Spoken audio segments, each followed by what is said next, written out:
One of the story arcs that we are trying to craft for the players is what I like to call a dark sci-fi Pinocchio story, which is starting in this world as something that is probably even less than human, and then gradually digging your way out of that towards becoming a real human again, evolving towards a proper transhumanist form, something that would be properly adapted towards life in space, as opposed to if we were to go to space now.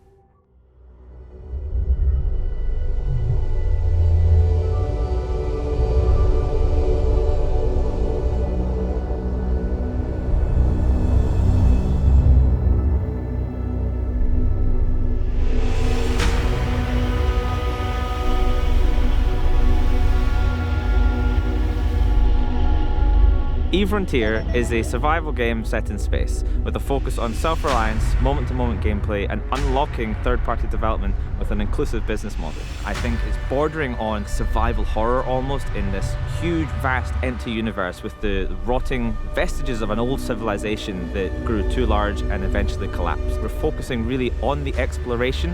They'll be able to go vast distances, and in order to do so, they'll really have to prepare for that journey. They'll have to take resources with them. They might be able to survive out in the cold, in the wilderness. There'll be places where people choose to gather because there's an abundance of natural resources. Much like in our real life, we expect people to do the same with their digital civilizations. You may choose to go out deep into the wilderness, but it will be hard to live there. It will be tough, it'll be brutal, but maybe you can forge your own destiny in that space. When you are in space and you're flying around, just feel like you're just a small speck trying to navigate your way through this vast expanse of an ancient relic of a civilization that was there before you.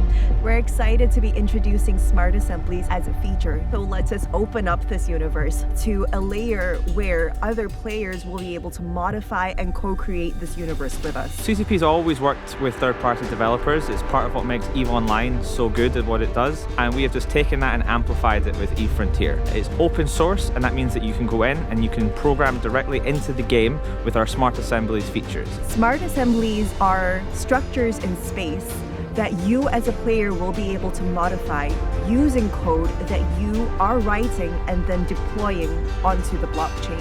And as part of that, we're working to enshrine what we call digital physics into the immutable part of the blockchain.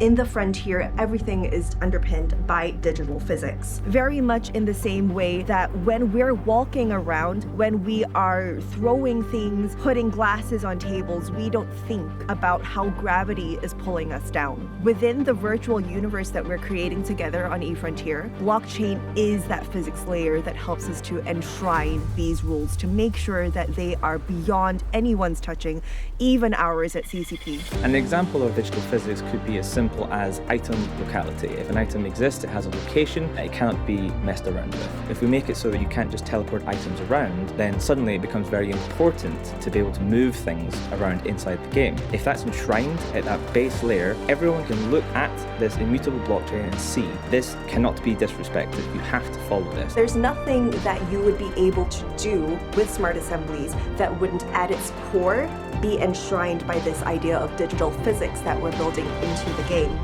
Despite our playtest still being in very early form, and the tools that we are providing to the parts of the player community who are engaging in this modding still very basic, despite all that, the things that we saw emerging were already very interesting, such as the thing that we provide them. It's basically a chest that you could find in any other survival game, but it comes with a layer of programmability. We've had a King of the Hill type tournament where every player then tries to fight with another for control of a certain region of space. They managed to connect these individual chests spread out across the universe and network in a clever way with clever interfaces. But you come up to this kiosk and it tells you, we are missing these resources here. If you give these resources to us, we're going to pay you. Through mechanics like this, it becomes an emergent living economy, which is not made by us. The only thing that we provided in there is just a singular building block. Now imagine if we add something like a smart turret unit to that equation.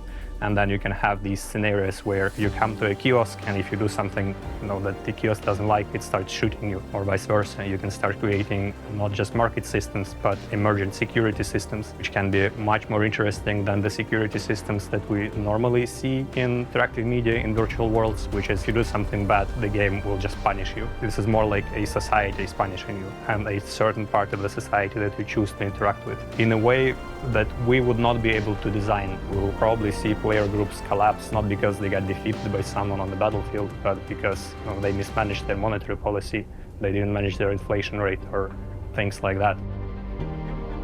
So we have a role of a creator of the world.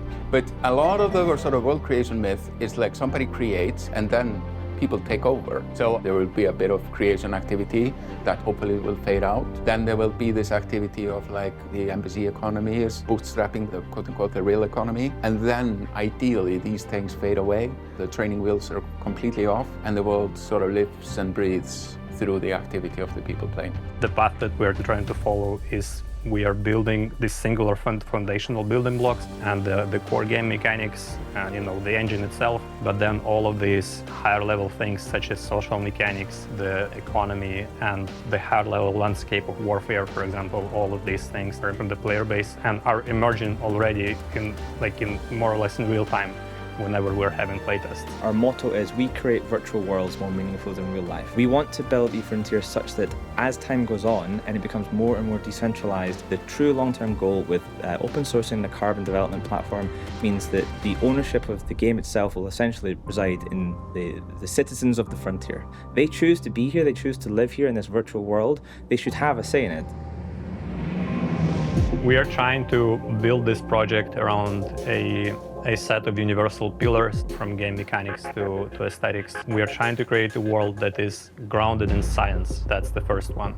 We are really trying to do our homework in terms of how these things would play out in real life. Once we establish some internal logic of the physics of the world, we are just sticking to them, both on the mechanical side of things and on the background world building side of things. We want eFrontier to be grounded in science, and this goes all the way to the actual design of the universe itself within eFrontier. We actually have 2 people in the team with PhDs in astrophysics, and we are building this model that essentially is these 3 black holes of the trinary colliding and flinging star systems across the galaxy. This is a thing that's happening over millions of years, and we simulate the millions of years, and when we decide we want to, we take the snapshot, and that becomes the universe of the frontier itself. And this means that there'll be different areas of space that feel very different to play in and have very different effects and resources and threats, of course. The number one threat is almost always going to be other players, but we want people to be able to find mastery in areas of their own type of space. We found in EVE Online that by giving people different types of rules in different parts of the game, they come up with their own different types of cultures in those areas, and we want to just crank that up to 11 in EVE Frontier. We want people to perhaps be very close to the center of the universe and find that they're specializing in more harsh weather conditions within space weather, and people way out in the sticks, maybe it's a much more remote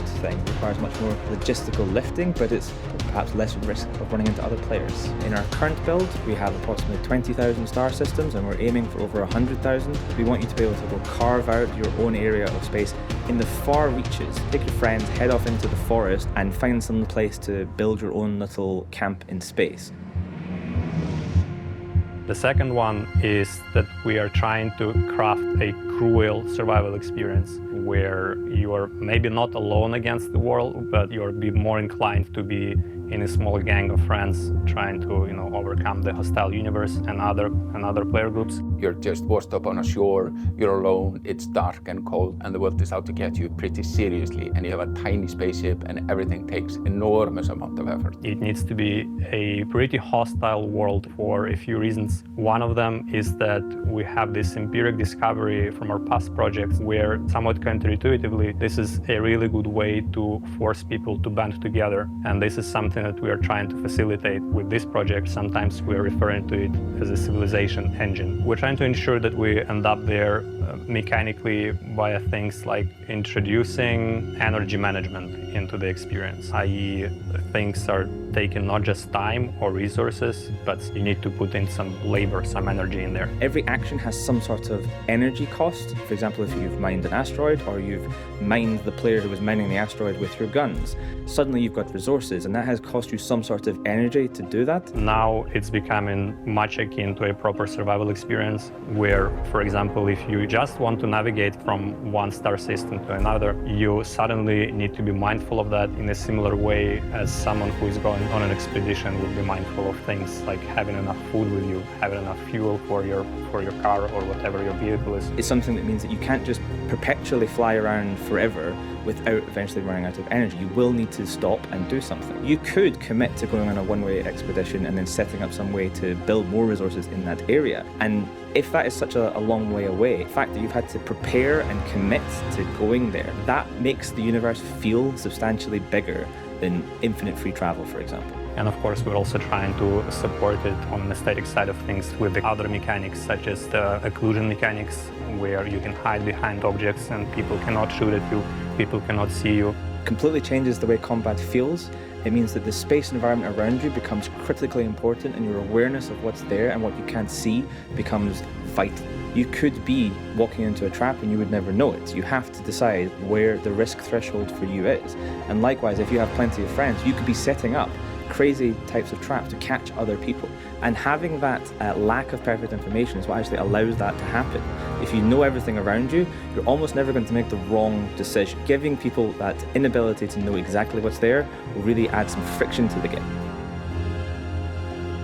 The opening line of the design document for both EVE Online and EVE Frontier is death is a serious matter, and it should be important. When you lose something in the game, it needs to mean something when that happens.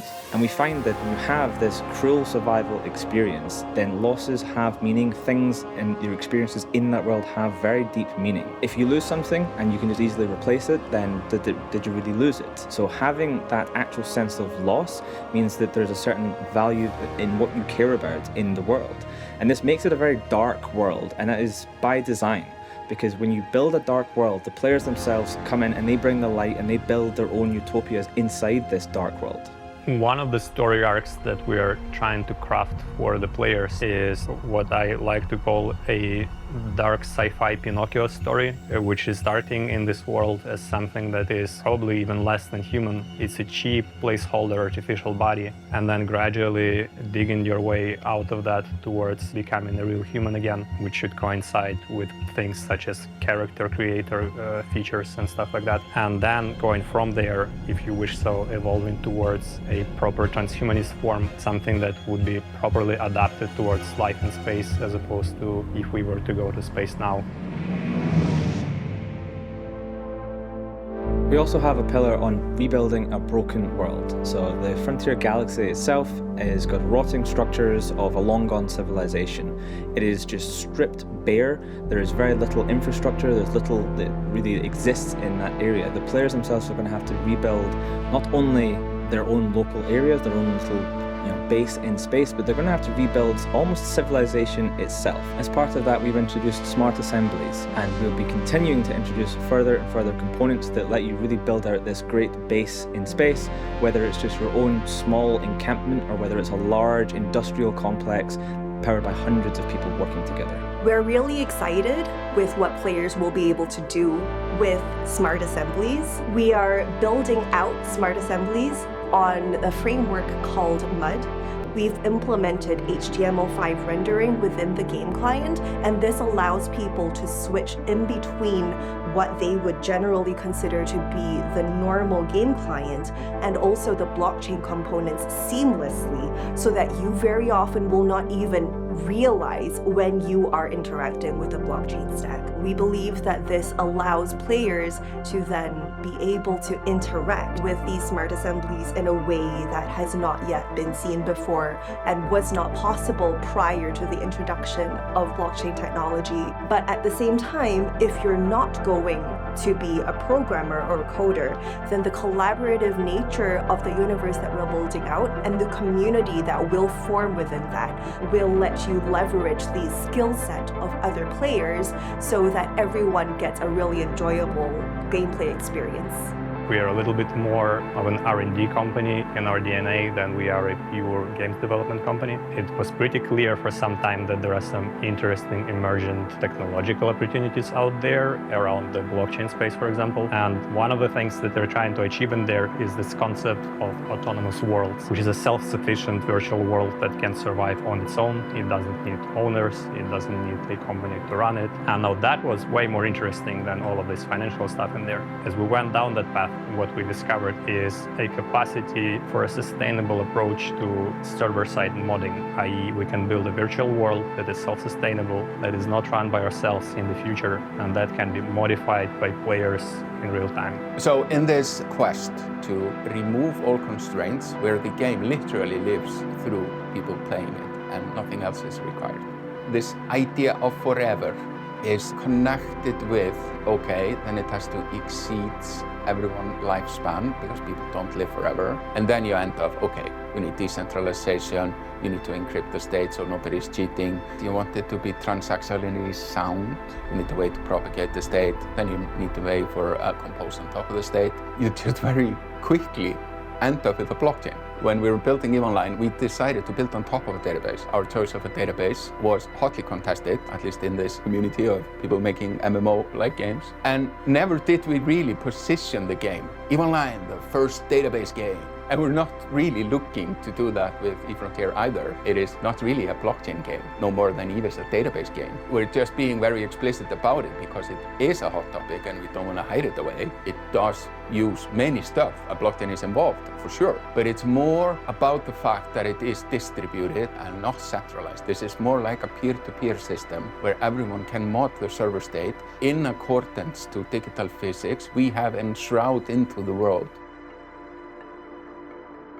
EVE Online exists as a problem statement to be solved by a group of people. That enigma, which will be encoded into this world, will require even larger coordination of people to be able to do that, and then in competition with others. It is a little bit like our own world, really. EVE has taught us how powerful human collaboration can be. This element, for example, of the massive fleet fights in EVE Online was never written in any document, that thousands of spaceships would be fighting synchronously. To build the military logistics to achieve that, setting world records and no game consoles. But this we could not have designed. This is an invention by EVE players, but it does show us the powerfulness of collaboration. And obviously, from building the pyramids to landing on the moon, these are all massive collaboration efforts of massive nations taking place over decades. And the more we can train ourselves to solve impossible problems at massive scale and coordination through this, we might be able to increase the collaborative spirit in the world overall. Or we are not competing with any other projects out there in the world, be it games or movies or books, because we can position ourselves in a way where we are competing with the rest of the universe instead, with the things that haven't been done just yet. We're really excited for you to join us on the frontier.